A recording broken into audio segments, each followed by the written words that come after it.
My goodness, we're going to be seeing you here in this final season of The Good Fight. It's a little bittersweet. What was your feeling when you heard this was going to be the final season, or had you guys known from the start it's going to be five and maybe that would be it?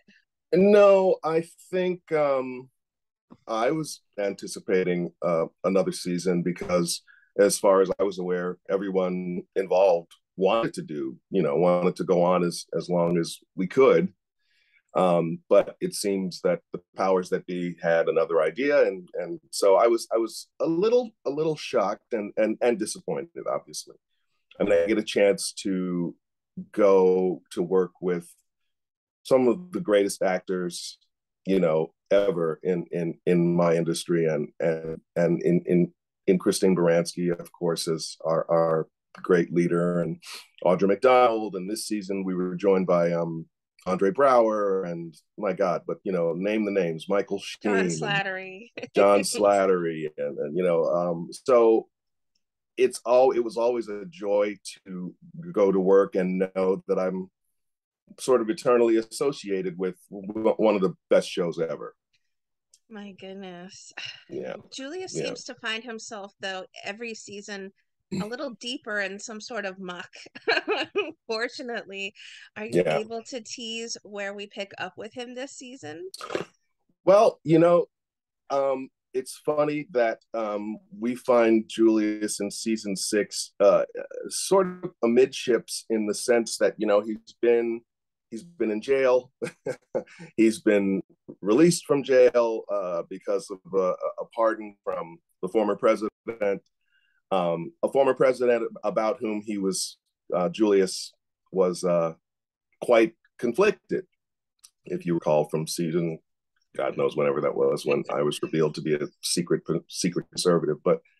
Um, but what always stands out for me, and over all the time that I've gotten to play this character, is that at a certain point it settled on me that what Julius is, more than anything else, beyond a conservative, beyond a sort of the sort of grumpy old man on the show, is his loyalty. I at some point imagined, even way back in the Good Wife days, I had this idea about Julius just being, sort of fiercely protective of the firm. And then, of course, the firm changed hands so many times, as it Yes. does even in The Good In Fight. real life, yes. So what? So my secret, actually, to playing the character has always been that Julius is fiercely protective of Diane, because who wouldn't love Christine Baranski, and of course her wonderful character. So, but I always have found that no matter what's happening, I return to the firm, and return to my place there. And so this season, I'm a little bit mixed about everything, because it seems that's kind of what's happening in the world right now. We're all sort of, amidships with regard to things that we were, once very, what's the word, sort of passionate about. We may be still passionate about, but now things aren't as simple as they seemed, and we've had incredible, disruptions in life, and of course those disruptions are mirrored on the show this season, where I mean, we're the outside forces that are always sort of trying to do us in are actually more powerful and more prominent than ever this season. And so we're all at some degree of risk in many different ways. It just broke my heart when he went from judge, when he lost his judgeship, because that was something he was so fiercely passionate for. And Yeah. I just love his relationship too with oh my gosh, Marissa. Yes. And the two of Yeah. them share such a beautiful, they tend to share a beautiful arc each season, because Yes. there's a true, I think, friendship between them more than they are colleagues. Will we get to see the two of you work together at all this coming It's season as true. well? Yeah, you see us work together a bit, not as much as myself nor Sarah Steele, who plays Marissa, won. We really, really enjoyed that season where we sort of, you know, noticed each other, where our characters sort of noticed each other and said, hey, we can sort of help each other here. We're both sort of inside outsiders. And so that was a ton of fun. And we do interact a little this season as well. So but that was a very powerful part of Julius's arc. And it is repeated a little bit in this final season. And but the great thing is that you sort of get to see him rediscover his own sort of passion for the firm, largely this time through the entry of Andre Brower's character, who sort of comes in to sort of shake things up. Well, I'm the first person, Julius is the first person that I always speak about my characters, as if they were other people. So it's a little confusing, but I am the first one that Andre's character meets when he comes in to the firm. And so we have a wonderful scene where the two of us are sort of, I think Christine Baranski or someone said it was like, two male peacocks sort of strutting around, like looking at each other. Who do you think you are? So, and very much like what happened with Sarah's character, Andre and I actually became, friendly during the run of season 6, even though our characters sometimes are at odds and at sometimes are on the same team. So that was the most fun for me this season. I mean, I was going to ask if there was someone you were looking forward to working with of the new characters this season, but it sounds like you're beautifully meshed so well with Andre's character this year. We beautifully meshed. I love the way that you put that. It's true. He and I got along incredibly well. We're both from Chicago. We're the same age. We have a lot of the same interests, and that sort of dovetailed. He and I worked together many years ago on a play, but we didn't really have any scenes together in the play, and it was a long time ago, and there were tons of actors. And so this time, having some direct sort of fun scenes with him, it was just he's such a great actor and such a wonderful sort of performer in so many ways that it was just great. And also working with Charmaine Bingwa a little bit more this season than I had gotten to. She's always mysterious and fantastic, and as it turns out, just a wonderful person. And so working with some of the newer characters it always injects a sort of a burst of fresh energy into the proceedings, and I welcome that. I didn't get to work with John Slattery. He was mostly off with being with Christine, with Diane, with Christine's character. I'm jealous, but I'm eternally jealous. I love that woman. I love Christine Baranski, and I love Diane Lockhart. So there's some incredible work all of you have done over the years on this beautiful series. Is there a scene or a moment that truly continues to resonate with you or holds a special place in your heart? I mean, there's so many beautiful and sometimes volatile, sometimes wonderful, sometimes heartbreaking scenes between many of the characters you've worked with in the past. But obviously there has to be some Christine Baranski moments in there as well, between Julius and Diane as well. It's really true. I mean, I always felt that there was a lovely chemistry between Audra's character Liz and my character Julius. Most actors, or not most, I can't speak for other actors. I love to create backstories for my characters that sort of help me inform who I am to them and who they are to me. And my backstory for Liz was that we were both Chicago lawyers. We went to law school together. We sort of known each other. I initially extended the invitation for her to join the firm, if you recall, probably in season 2. And so I love just sort of creating these histories that I'm a writer as well. And I can't help but sort of say, so how do those two know each other? And you never see it on screen, but it helps to create a fuller, performance for me. But I've had wonderful moments with her, wonderful moments with Andre. As I said, I anytime I'm with Christine, I I'm just head over heels for that woman. Um, Nyambi and I get along. We give each other so much grief. We've often laughed that the new spinoff of this show should really be Nyambi, myself, and Andre Brower. We run off. We start our own firm, and Nyambi he's our muscle. He's our guy that goes and breaks a few arms if he has to. But he's hilarious, and so there really isn't a place that or an actor that I haven't had some great moment with on camera, and who also just happen to be among just my favorite people. Is there a memento or something you took from set that you cherish here in this final season that you wanted to assure you took home with you, or are you maybe still putting final touches on some episodes? No, I think that's all pretty much done. Mementos. I don't really. There's one little thing here. This is an odd. I don't know why. This was season 2. Oh my god! And you can see it's upside down. So what do I do? How's that? This is season 2. It's the beautiful Rose Leslie who left in season 4, I think.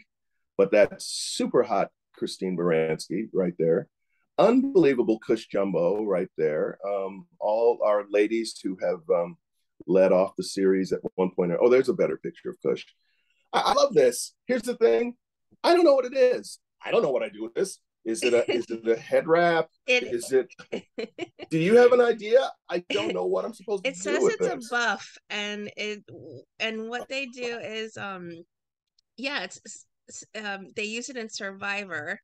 As a what? It's called a buff, buff. You can see on the front of it. It says it on the. Oh, look! I never saw that. Okay. So what do I buff with it? It's kind of, I think, more like a sweat. I mean, can you imagine with these faces? I don't know why you would. What? Come on, I wouldn't. You wouldn't dare. I know it's. No.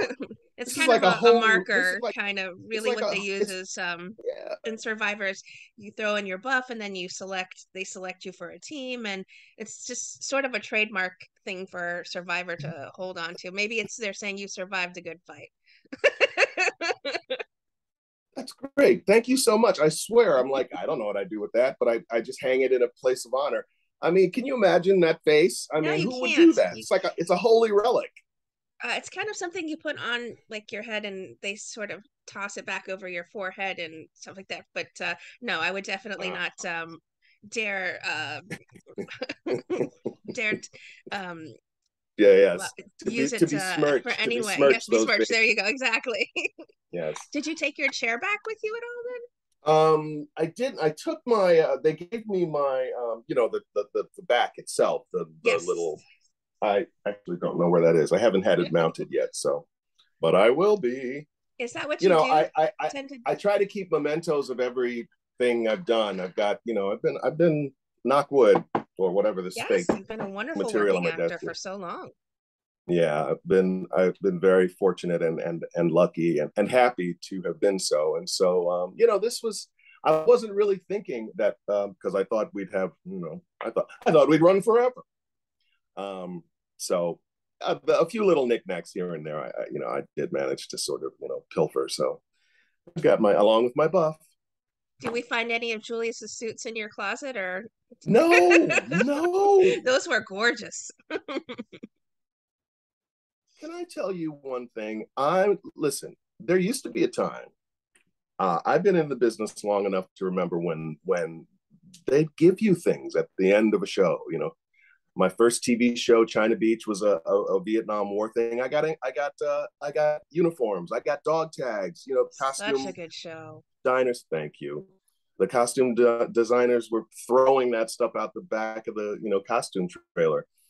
Spin City, I think I get anything? I got one suit from Spin City because my character there had great suits. Those were good suits as well. Yes. Yeah.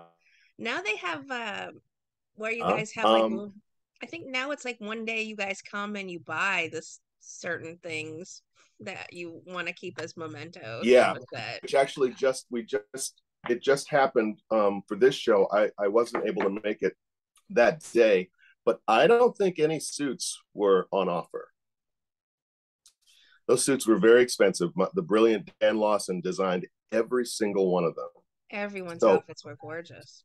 so what I imagine is going to happen is they're going to go into the Paramount Archives, yeah. archives, locker room or whatever, and then you'll see them on future episodes of Law and Order or or whatever, whoever else. Ooh, is that from another network? Yes, what I was just gonna say. You'll see them. You'll see them on other Paramount Plus shows, but they won't look as good on everyone else. Well, of course. This has been such a beautiful series by the Kings. They've done justice to our political climate. They've done Yeah. justice to the characters and Mm-hmm. all of the wonderful actors. What does it mean to you to have been a part of such another iconic series that you've worked on? Yeah, I'm so lucky in that regard. I tell people all the time, look, I my baseline feeling about my job and my career is that I get paid to do something I do for free. I love it so much, and I really do. Um, and I've done some things and some shows or movies or whatever in the past that maybe not so proud of as others, and then I've done some that are the ones I named, China Beach, Sin City, of course, very proud to have been a part of those. And here I then stumble into the realm of the Kings, having been on The Good Wife so many times. And then they invite me to come along for the ride on The Good Fight.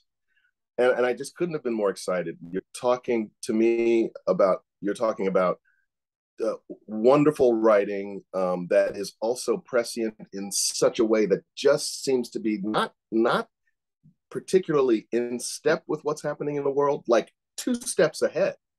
Like somehow they write a story and you go, oh boy, this is wow, this seems out there and edgy. And 2 weeks, 3 weeks, a month after the episode airs, or more perfectly, right around the time the episode airs, the world seems to kind of shape itself to conform to, it's happening on the show and it's happening in real life. And you go, so I really kind of believe, people who They're follow omniscient. me. Well, people who follow me in any serious ways know that I'm something of a UFO nut, and and so I'm pretty sure they're not actually human. They're from some advanced race of brilliant people, only pretending to be writers. Really, they guide our reality out. Sounds like a great They idea do it for. in such a wonderful way that's not preachy and not No. arm twisting you to the point of view that they'd want, Yeah. some sort of way. It's a wonderful, wonderful. Look, yeah, I'm a moderate in terms of, I mean, I'm certainly a lefty, and anyone who knows me knows that. And so that's been another fun and challenging thing about playing Julius, is how to make a character whose politics are, directly in opposition to my own personally, but the reality is those are his politics and I get to play them. But I've always wanted and struggled to play any character with honor and dignity, and in order to make it real without my own biases sort of coming in and ruining everything. What they have managed to do, the Kings, is always, they're so even-handed in their depictions of the political climate. So I've heard people say, in various places, oh, that show is it's so liberal, it's so, and then I've heard other people go, oh my God, what are they? I mean, what are they? Are they right wingers? I mean, obviously there is a progressive bent to all art, frankly, not just our show. But the Kings walk that line brilliantly in being able to depict both sides with honor and accuracy, and I love that. I love anything that's able to sort of walk a line, and a dangerous line, and at the same time somehow it's also hilarious. And So yeah, it's been a great pleasure working with them. So then what's next for you? Have you been taking a little bit of a break? Are you looking more to go back into theater at all? Working on I some of your own usually writing, as you mentioned? It's a good question, and the answer is yes to all of it. I usually end up working in the theater between seasons of this show. I've been fortunate enough to do a few plays over these last few years. Um, this time, I had to take a little break. There was a couple of things that come my way. Timing's not right, or but there's the other day I was saying to someone, I love horror movies. I'm a horror science fiction guy, yet I've never appeared in a horror science fiction movie. Lo and behold, someone offers me a horror movie like 2 days ago. So I'm reading that script now, and you know, I think I'm going to say yes, but I can't. Optimistic. And yeah, and I'm always exploring my own writing. I mean, I'm primarily a fiction writer, so I've got some short stories out there that are just about to appear in some anthologies, and I'm always sort of looking for the next novel idea. So yeah, it's and of course there's always the possibility as I've gotten older and seen more and more of the business. I would love to become I guess now they say content creator. I used to say showrunner. Um, and it occurred to me one day that if that were to come to pass, I'd be happy to create a show and not even necessarily act in it, which is, writing has become almost as prevalent for me as a creative as acting. I'm obviously an actor first, and I love it, and so I hope to be able to, as I've been fortunate enough to at this point, to sort of, do it all. I love comedy. If the next job is a comedy, great. If the next one is a drama, also great. So I'm always out there open. You do such a wonderful job, though, of doing comedy and drama. It's such a beautiful dichotomy you have where people really invest in your dramatic roles, but they also really invest in your comedy. And I think The Good Fight was a beautiful combination of the two. So it was so beautiful watching you on this series, and such a special show in so many ways. What would you Yeah. like to say to people who continue to be fans and supporters of the wonderful work you do? Well, I always have to say thank you first and foremost. I thank the fans because without them, of course, we'd be doing this in empty sound stages with our own clothes. So the fans of this show are particularly great, though, and the fans of this world that the Kings created, since the days of The Good Wife, are always mature and passionate. The day after the episode that I revealed myself to be a Trump supporter aired, you wouldn't believe the number of people who sort of yelled at me in the I street. I would. can't I believe would believe it. it was unbelievable, and a group of women at a television function came up and said, "But I love the Kings. How could they do this to you?" So, I appreciate that, to know that people are watching and people, are touched, angered, or inspired by if the work that I do and the work that the folks at The Good Fight do. It's always an honor and a pleasure, and I can only say thank you The a Kings million clearly knew you times. were up for the challenge. Yeah, So that's all you can tell people. I'll They give you. knew I was up for a challenge. Yeah, I'll give you a great little clue to their thinking. Robert once said something, and I don't know. Sorry, Robert. I hope I'm not, speaking out of church here. But he actually said that they love actors that can do both comedy and drama, and that's how they cast. You know what I mean? That's a really specific. when I Yes, when I heard rich. that, but then you look at our group, Christine Baranski's hilarious. I forget it. It's all. And so yeah, it's I've certainly had enough opportunities. I've had many opportunities to flex sort of both sides of those muscles, if you will, the comedic and the dramatic, in this show. And it's just been great. Look, anytime they call, I'll come and run it.